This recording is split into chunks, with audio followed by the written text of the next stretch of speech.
Hello guys, this is the second episode of the 50-day quiz challenge. The UPSC Prelims as of now is scheduled on the same date, June 27. So we had 50 days starting yesterday, and the first episode was done based on June 2020 current affair, and today we'll do July. So this will go in an order till the first 12 episodes. After that, I'll maybe take up NCERT or science or geography or environment, depending on what is the importance or what is the relevance for prelims. Okay, but only five questions will be discussed every day because we cannot invest more than that time into this video series. Okay, because there are students who have paid for the test series, and for them every day I have to sit and make MCQs. Okay, with detailed explanations. So from that only these MCQ samples are taken. So students who have not enrolled, or maybe you are 2022 student, you can see like what quality or what level of teaching we do, because this is what is exactly going to come in your exam hall also on June 27. Okay, every year 50 plus questions are solvable from our test series, and that will repeat this year also. So we'll see today's questions, July 2020.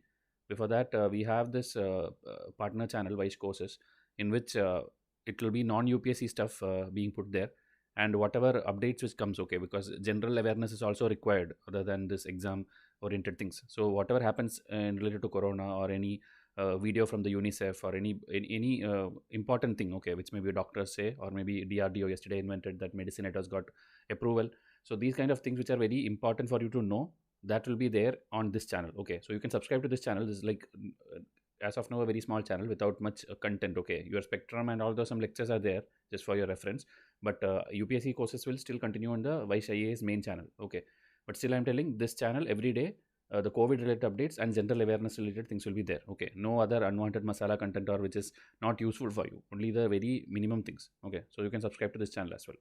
And test series, yesterday also many students came and bought the Polity test, NCERT test. So whichever you feel weak, okay, subject wise test, that is still open for enrollment, but the full course is not there because there is no point in buying the full course now. Okay, you have to study with whatever you have or whatever institute you have joined already. Please study that. Don't join to a full-fledged course of any institute now. You won't have the time to complete it by yourself in the next 50 days. So the score you can check, because yesterday people were commenting that is good, like 4 out of 5, 2 out of 5, 3 out of 5. It doesn't matter. It's not to demotivate you. It's just to make sure that every day you improve your score. So the first question, it's an environment type question, current affair. This Dehing Patkai Wildlife Sanctuary, soon to be upgraded to a national park, is located in which of the following state? Arunachal Pradesh, Assam, Sikkim, or none of these? Okay, similar kind of question came 2 years back. Like I think Patkai or another thing from Arunachal Pradesh was there. So that is a and another one from Gujarat. I think like some tigers or lions were moved from this particular sanctuary to that particular sanctuary. So where is it located? Okay, so such questions are coming. Don't think like this kind of GK won't come. UPSC is asking GK and you have to know it. So this with the name and this thing, if you have not read it, it will be confusing because the name will suit any of the northeastern state. So here the answer will be Assam, and it was declared an elephant reserve in 1992 under the Project Elephant. So this kind of things, okay, when something happens in news, it's not necessarily directly about that sanctuary. They'll ask about the elephant reserve, they'll ask about elephant corridor, they'll ask about Project Elephant, under which ministry it is, and whether it is like a wildlife sanctuary also, whether it's a tiger reserve, whether it's an elephant reserve, whether it is under IUCN protected site. So that kind of anything revolving around this becomes important for you. Okay, so that is how you have to study. Students often ask like, how can I study all the sanctuaries? You don't have to study all the sanctuaries.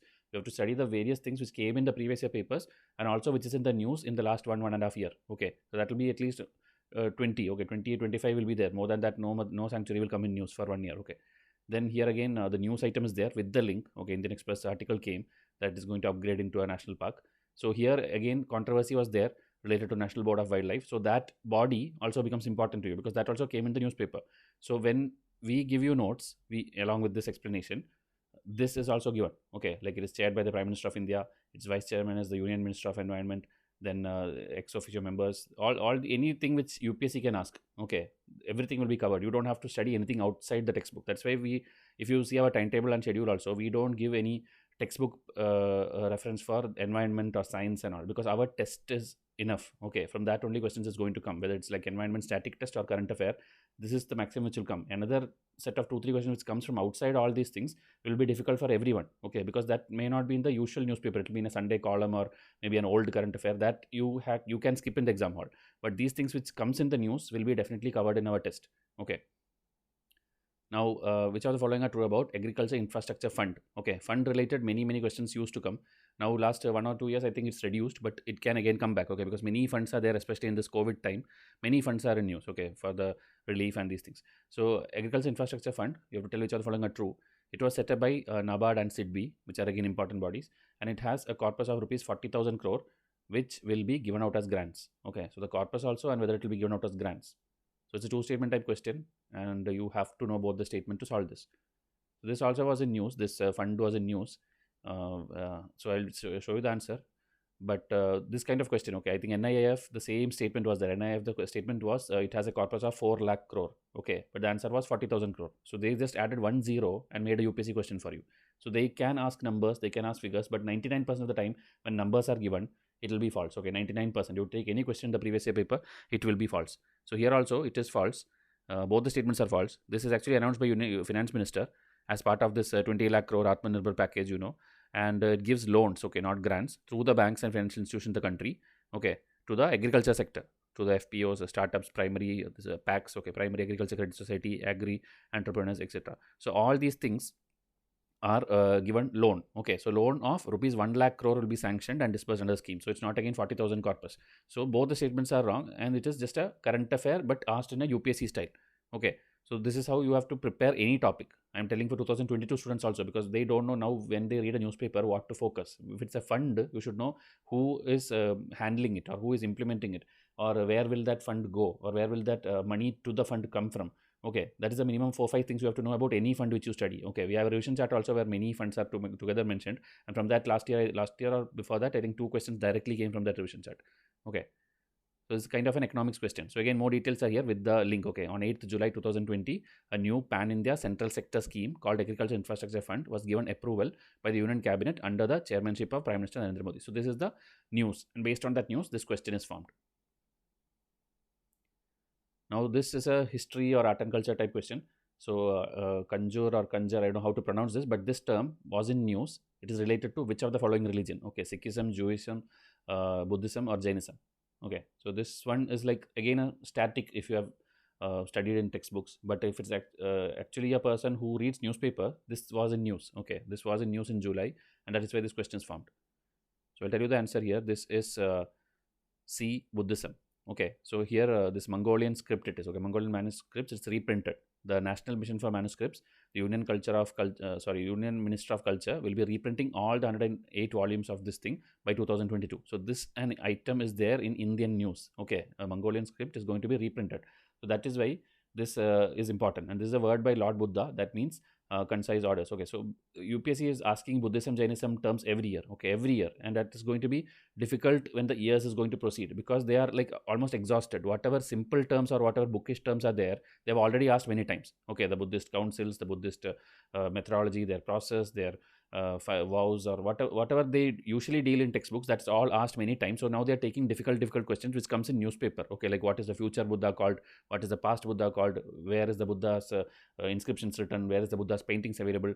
They are trying to make it more and more complicated every year, and we cannot help it. Okay, nobody can learn the entire thing. Please don't take more and more textbooks which these coaching institutes are telling. They are just trying to sell the books and notes which they have. Okay, because every time a question comes, they will take out a new textbook by a new author and ask you to study, but that much studying is not required. Solve whatever is there in previous year paper, solve whatever is there in current affairs, and then what is there in the minimum standard books which you are already studying, like R.S. Sharma, Nitin Singhania, or the 6th standard NCERT, 12th standard NCERT part 1. This is more than enough. Don't do any extra books, okay, for art and culture. Now this is a science question, which is a static thing based on a current affair. So arrange the following in ascending order of wavelength or descending order of frequency. Okay, that is increasing order of wavelength or decreasing order of frequency. So this X-rays, gamma rays, microwaves, and radio waves. You should know the electromagnetic spectrum, which is there in your young class this thing. Okay, science textbooks it is there, physics textbook it is there. It should be known to all. Okay, especially when you are preparing for UPSC. Students ask me like, how should we prepare for science? So science is not like you take the class 6th onwards or class 5th onwards science text, biology text, chemistry text. You don't have to do that, because nothing is going to come from those books. Okay, whatever comes is either a technology which is there in news, or any mission or any science project, something like that, or a space related thing, that is what is going to come. Okay, and in the 90s and early 2000s and all, many questions of static science used to come. Okay, so in that, these kind of electromagnetic spectrum related things are coming, and also now this radiation, all these things are keep coming in news. The 5G thing is coming, so you have to know little bit of things. Okay, like fast tag, which is there in news, like which radiation it is using. Okay, whether it's a radio wave, whether it's an infrared wave, whether it's a Bluetooth wave. So this kind of very basic things. Okay, Bluetooth also, I think very recently also it was asked again. Bluetooth, Wi-Fi, Li-Fi, all these things are asked. So you should know the order of frequency. Okay, which is the highest frequency. Okay, that you can, at least the VIBGYOR concept you should know. Violet to red, violet, indigo, blue, green. That one, at least, which is highest wavelength, which is the highest frequency. That minimum common sense if you have, you can solve questions like this. Okay, so the spectrum I'll show you. The answer is 2134, and this trick also I'll show you. But before that, you can see the image. Okay, so if you see increasing wavelength, okay, if you see the wavelength, okay, this is the wavelength, the distance between these two. So the wavelength is going on increasing when you go from left to right in this picture. So that means gamma rays is here in left side and radio waves is here in right side. So radio waves have higher wavelength compared to gamma rays is in the left. Okay, so this gamma, X-rays, then here this colors you see. Okay, so here it is the ultraviolet spectrum and the visible spectrum. Okay, this visible spectrum, white light, is the combination of the 7 colors. Okay, visible, V, and here U. So under ultraviolet itself, there is UVC, UVB, and A in reverse order, CBA. And here the nanometer is given. Okay, nanometer is the unit of wavelength. Okay, in a frequency it will be different thing. So here if you see frequency is with another unit. So that is in the reverse order, meaning gamma is the highest frequency. Gamma has the highest frequency but lowest wavelength. Radio has the highest wavelength but lowest frequency. Okay, hertz it is given. Okay, hertz and nanometer is given. So this one, numbers and all you don't have to by heart. Okay, but at least you should know very basic range, because last year I think the visible spectrum's range was asked, like it is between 400 meter to 700 nanometer.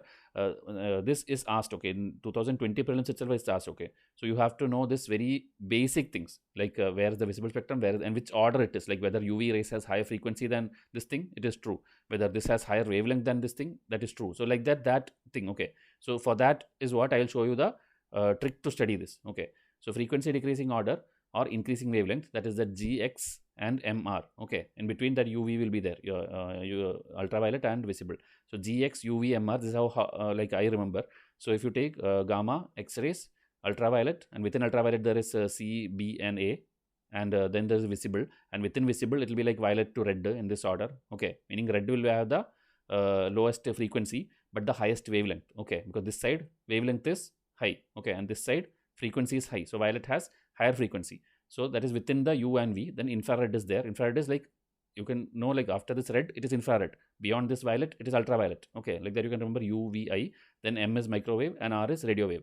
Okay, so this is the order, and this one time if you study like this GX, UV, MR, that is over. Okay, and within U there is these 3, and within V there is the 7 colors. This order if you study, anything is easy. Any question which comes from this, whatever they ask, okay, application wise or anything, like in signboards, you know, red color is there or yellow color is used sometimes, because this is seen from a longer distance. Okay, because of its high wavelength. So this kind of things in movies everywhere you would have seen yellow and red, the importance of yellow and red on to get the attention of someone. Okay, because it is seen from a longer distance.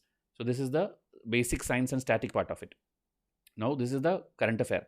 IIT Kanpur has developed an ultraviolet sanitizing product called Shuddh. Okay, so this is the news. Now most of the coaching institute, what they do is, this current affair, they make it in a question like Shuddh, which is ultraviolet sanitizing products, developed by whom, and it will be like IIT Kanpur, IIT Kharagpur, IIT Bombay, IIT this thing. This is not a UPSC question. UPSC doesn't care whether which IIT made it. Okay, so please see to it that you study from genuine sources and you study the right way for any question which is asked. Here again, see, UVC is used for what? UVA and B, what is the difference? So that kind of things which is scientific and which is logical. Okay, that is what UPSC cares about. They don't care about the static IIT location. Okay, so see to it that you study like that. Now the last question, state of food security and nutrition report is prepared by. Okay, so there are many reports where more than one body is involved. Okay, and all these are very famous bodies, also popular bodies, FAO, IFAD, WHO, WFP, and UNICEF. Okay, we have an international relationship test also this time. So in that, all these bodies with their full static theory part will be there. Okay, covered. Already one test is given to my students. Second test I'm working on. So maybe by tomorrow or day after tomorrow it will be ready. So that is being prepared. So every body theory I will give you there, but the current affair oriented to that will be in the current affair test. Okay, so here you have to see 1, 2, 4, 1, 2, 3, 4, 5, 3, 4, 5, 1, 2, 3, 5. So whether all are involved or some are not involved, that you have to tell. Okay, so here answer will be 1, 2, 3, 4, 5. If you see here, all these bodies are involved. It's like generally published by the United Nations. So it is prepared by these 5 bodies. Okay, and the report says little statistics, which is not very important. For your mains, you have to quote these statistics, but for your prelims, UPSC will not ask you like what percentage of people is above this or below this. Maybe a ranking they will ask, whether India's rank is like declining steadily or increasing steadily. That kind of thing will be there. Okay, and it's related to SDG goals. You have to quote SDG all the time when you write mains answers. It will give you an extra mark in the exam. Okay, so that is about today's questions, and all these are in part of pack 12. Okay, today's questions what we are discussing is in this pack. Okay, pack 12 and pack 13 also, obviously, because it's a combo of all these 3.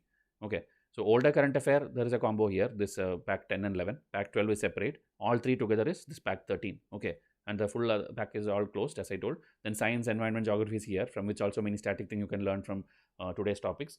Polity is there. Today I think polity test, questions I didn't pick up. Then NCERT is there, economics is there, international body is there. Okay, economic survey is not very important. I have not given to my students also till now, because I think one question will come maximum in your prelims. So don't worry about it. I'll give you before the prelims date, but it will be more important for you in the mains exam. Okay, so try to study the static economics test, which I have already given to you.